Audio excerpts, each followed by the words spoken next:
السلام عليكم ورحمة الله. ازيكم يا بنات؟ عاملين ايه؟ يا رب تكونوا بخير. معاكم شيماء من مطبخ زمزم وبلال. ان شاء الله النهارده هنعمل مع بعض كده فيديو حلو، وهنعمل سينابون بمكونات بسيطة كده ومقادير سهلة زي ما انتم شايفين. نقول بسم الله، اللهم صل وسلم وبارك على سيدنا محمد وعلى اله وصحبه اجمعين. بصوا بقى، احنا كده معانا كيلو دقيق زي ما انتم شايفين، ومعانا كيس خميرة انا طبعا اختبرته، ومعانا كوباية لبن، ومعانا كمان اربع معالق لبن بودرة، ومعانا كمان بيضتين. لو عايزه تزودي البيض براحتك، بس انا مش بحب البيض كتير يعني الصراحه. وكوبايه حليب، وبتاع نص كوبايه زبده. وهنحط طبعا على البيض، هنحط عليه الفانيليا، وهنحط كمان معلقه خل كبيره. تمام. انا حطيت هنا كمان كيس بيكنج باودر على دقيق وقلبته زي ما انتم شايفين.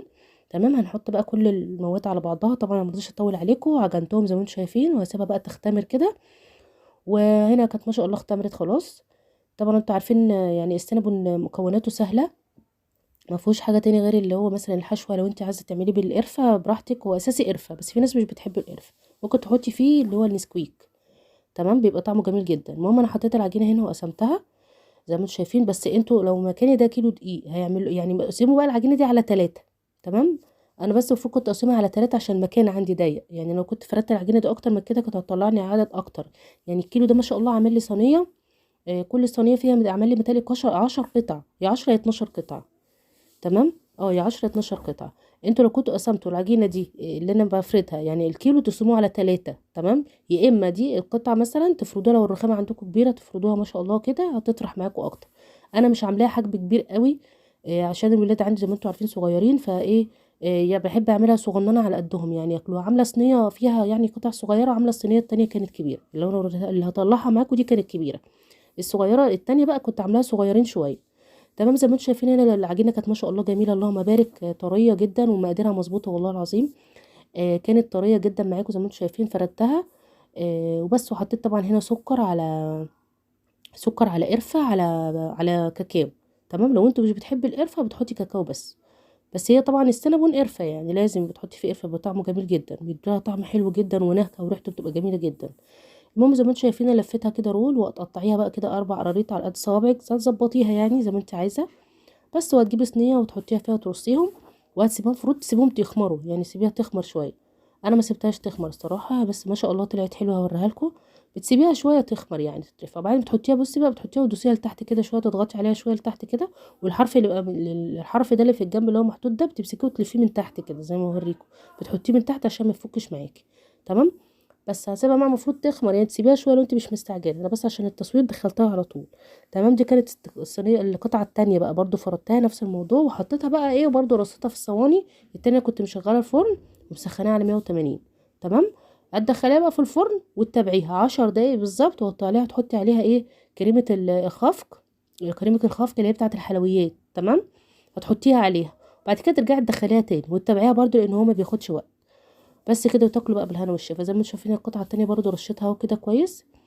يعني في ناس بتحط اكتر من كده، بس انا مش بحب اكتر الصراحه، هي كده تمام قوي.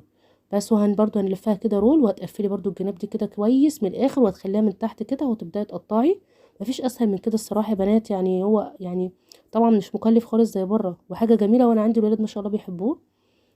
حلو جدا ومفيد طبعا، في حاجات كتير مغذيه، في بيض وفي لبن وفي زبده وفي كاكاو وفي قرفة وفي حاجات حلوة مغذية كتير يعني، وفي لبن وفي بيض وفي حاجات حلوة كتير للولاد يعني تنفعها. بصوا حطيت الطرف من تحت، تحطي الطرف من تحت. بس. دي كانت اول صينية. بصوا ما شاء الله اللهم بارك. بصوا انا بحب جدا شكل العجين وهو ني. بصوا ما شاء الله، ما شاء الله خمر. ده كده كان 10 دقايق، طبعا لسه هيكمل سواه. بطلعه بقى، بحط عليه اللي هو زي ما قلت لكم كريمة الخفق. بس كده. وتحطي بقى على كل واحدة كده كريمة خفق، يعني مش هتكتري. بس كده هو. وحاجة حلوة جميلة وتفرحي الولاد. لازم تخبزي في البيت، يعني دلوقتي لازم كل حاجة تعمليها في البيت لولادك، احسن طبعا من بره. الواحد حتى لو جاب لهم حاجة من بره بيبقى قلقان الصراحة، مبيبقاش مرتاح غصب عنه. بس طالما الحمد لله بنعمل لهم كل فترة، يعني انا بحب اعمل حاجات في البيت زي كده، معجنات، حلويات كده، اللي بقى بقدر عليه بعمله للولاد يعني. بس زي ما انتم شايفين كده بقى، كنت دخلتها تاني وطلعتها، كانت ما شاء الله كده خلاص. بس كده. في بقى انا كنت عامله الكريمه، بس مش عارفه هو ما جاش معاكم الفيديو ده ولا المقطع ده ولا ايه. ما حطيتهوش متهيألي. عملت بقى هنا ايه، جبنه كريمي، وحطيت كمان جبنه كريمي، وحطيت كمان اللهم صل على سيدنا محمد زبده، وحطيت لبن، وحطيت سكر. تمام، وضربتهم مع بعض ايه في الخلاط، ضربتهم مع بعض بالمضرب كده، او تحطيهم في الخلاط عادي مفيش مشكله. وفي الاخر بقى بتحطيهم عليهم. وكمان في صوص كراميل، لو انت عايزه صوص كراميل، صوص فراوله، عايزه صوص شوكولاته، زي ما الولاد بيحبوا.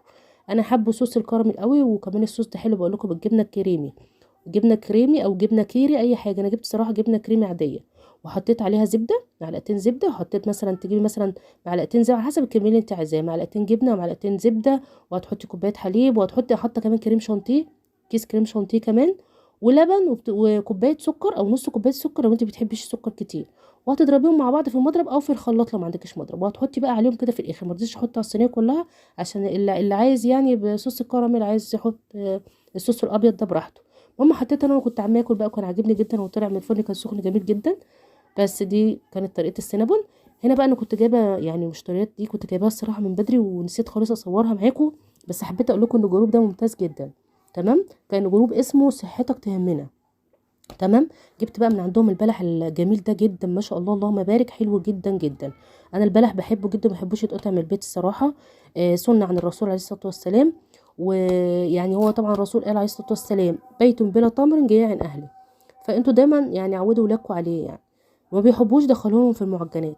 المهم انا جبت من عندهم اللي هو السوداني باللوز ده، كان عاجبني. وجبت برضو العسل ده الجميل جدا بالمكسرات، يعني روعة روعة روعة روعة، جميل جدا والله، حلو جدا عجبني. ان شاء الله هطلب تاني باذن الله. وانا بتاسف لهم، معلش انا اسفه. هم انا يعني انا حطيت من نفسي، انا قلت يعني هتكلم فيها عشان حاجه صراحه عجبتني، ومحدش قال، بس انا الحاجه عجبتني يعني.